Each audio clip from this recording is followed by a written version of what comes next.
Standard electrode potential is a measure of the ability of a half cell to attract electrons towards it at standard state. So the standard state means that 1 atm for gases, 1 molar for the solutions, and pure solid for electrodes. The magnitude of the electrode potentials depends on the tendency of the metal or non-metal to lose electrons. The E0 half cell, it can be the E0 for anode or E0 cathode, while the standard cell potential, which is the E0 cell, is the difference in electrical potential of electrodes measured at a specified temperature, usually 25 degrees Celsius, with all the components in their standard states. It also known as voltage or electromotive force.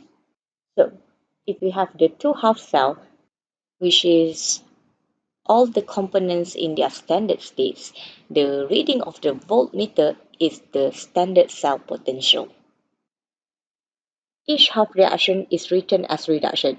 By changing the stoichiometric coefficients of a half cell reaction, it will not change the value of the E0. The more positive the E0 value, the higher the tendency for the reduction to occur. Thus, it will increase the strength as oxidizing agent.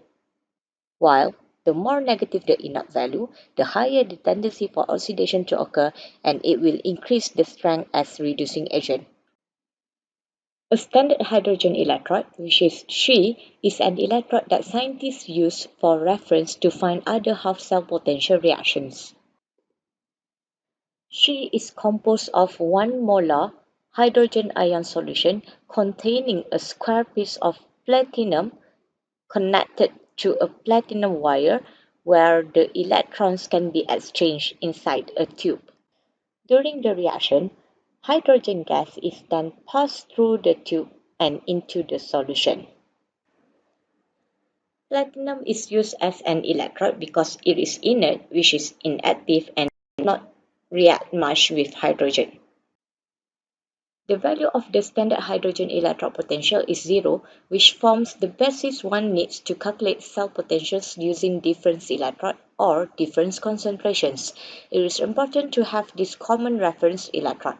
For example, here, if I connected the She with zinc and the voltmeter reading state that positive 0.76 volt, to find the E0 half cell of the zinc 2 plus over zinc, okay, we can use this formula, and then since the E0 for the She is 0, we could obtain the E0 half cell for the zinc 2 plus over zinc, which is negative 0.76 volt. Now, let's have a look at on how to calculate the standard cell potential, which is the E0 cell value. So, to calculate the E0 cell, we are going to use this formula, which is E0 cell is equals to E0 cathode minus E0 anode. When we use this formula, we don't need to change the sign of the E0 value. And remember, if you change the coefficient of the reaction, you don't need to change the value of the E0 as well. So, since we only have this information, to calculate the E0 cell, we need to determine which one is going to be our anode, which one is going to be our cathode.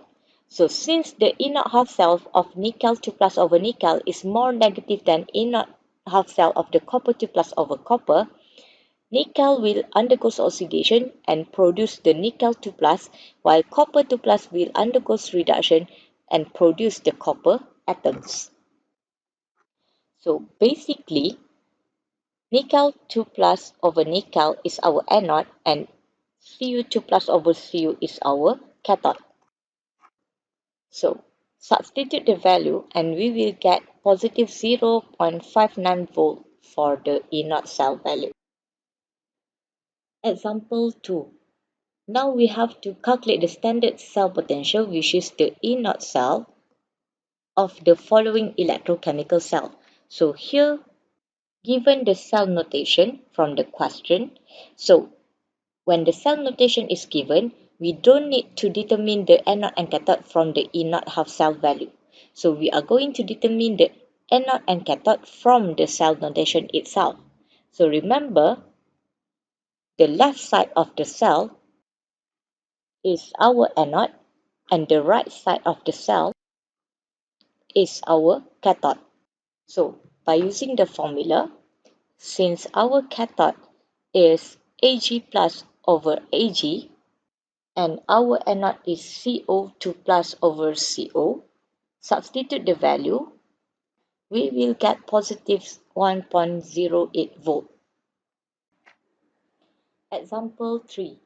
Now, the question gives us an overall equation of the voltaic cell.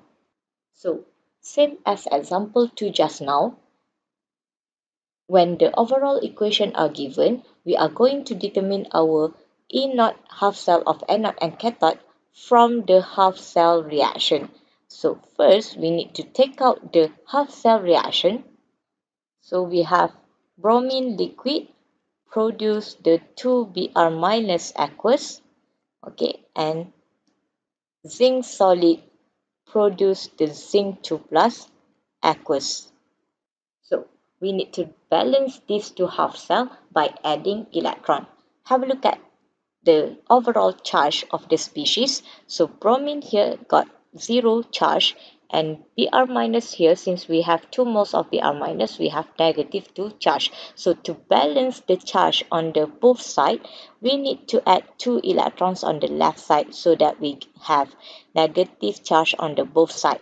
Same goes to the second equation. So we have 0 charge on the zinc and positive 2 charge on the zinc 2 plus. Okay, so to balance the charge on both sides, we need to add 2 electrons on the right so that positive 2 minus 2 will get 0. Since here we see that bromine gain 2 electrons, so bromine will undergo reduction, so it will become our cathode, and zinc will lose 2 electrons, so zinc will become our anode, which is it will undergo oxidation. So substitute the value. So we have the E0 cell value here, which is positive 1.83 volt, and E0 half cell of the zinc, which is negative 0.76 volt. So the E0 half cell of bromine is positive 1.07 volt. Now, let's move on to the next objective. We are going to use the standard reduction electrode potential values to compare the relative strength of oxidizing or reducing agents. So, in the half cell reduction equation, the oxidizing agent will be placed on the left side of the reaction. So, basically, an oxidizing agent is the species that undergoes reduction, while the reducing agent is placed on the right side of the half cell reduction equation. So this species will undergo oxidation. The more positive the E0 value, the stronger the oxidizing agent, and the more negative the E0 value, the stronger the reducing agent. Example 4. Now, we are going to arrange the three elements in order of increasing strength of reducing agent. So, since these three equations are in reduction form, the one that is placed on the right side is the reducing agent. So, remember, the more negative the E0 value, the stronger the reducing agent. So, the one that will become the weakest reducing agent is the most positive E0 value, which is L. Okay, so followed by X. And the strongest reducing agent in this case is Y, since Y have the more negative E0 value. To predict the spontaneity of a redox reaction of standard cell potential, if the E0 cell value is bigger than 0 or it has a positive value, the cell is a spontaneous reaction. If the E0 cell value is equals to 0, it means that the reaction is at equilibrium, and if the E0 cell is less than 0 or it gives us negative value, the reaction is a non-spontaneous reaction. For example, to predict whether the reaction that we got here is a spontaneous or non-spontaneous or it is at equilibrium, we are going to calculate the E0 cell value for this reaction. So since we have the overall equation, okay, so as usual, take out the half cell equation to determine which one is our anode and which one is our cathode. So since silver here undergoes oxidation by releasing 2 electrons, so silver will become our anode and bromine undergoes reduction by gaining 2 electrons, bromine will become our cathode. So by using the formula and substitute the value, we will get the inert cell is positive 0.27 volt. So since inert cell value is bigger than 0, the reaction is a spontaneous reaction.